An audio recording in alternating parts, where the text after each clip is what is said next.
केन्दुझर जिला चंपुआ थाना अंतर्गत कोदैथिले एसत एमाने व्यवहार करुथिबा एक हीरो मोटरसाइकेल दुईटी मोबाइल मध्य पुलिस जबत करिछि। गिरफ दुई जन झारखंड गिरिडीह जिला कुंदलवादर खलिद अंसारी और जगन्नाथपुर थाना बरला ग्रामर कमला। आज आमर चंपुआ थाना स्टाफ डे पेट्रोलिंग करता समय आमर कोदगाड़िया छक पाखे से इनफर्मेशन पाइले जे दुई जन कल्प्रिट्स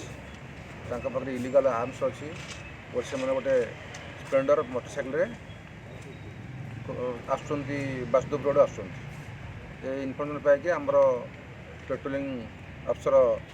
बरदा सब इन्स्पेक्टर बरदा प्रसाद साहू और स्टाफ सह से गाड़ीटा को कोदगाड़िया छक पाखे चेज कर धरले धरला दुई जन पर्सनाल सर्च कलापर दुईटा 7mm कंट्रीमेड पिस्तल 5 राउंड गुली लोड था दी दिनारे 5 राउंड गुली लोड था आम जबत कलु गोटे दी जन दुईटा मोबाइल फोन गोटे से स्प्लेंडर मोटरसाइकेल आम जबत कलु। चंपुआ थाना गोटे केस नंबर 13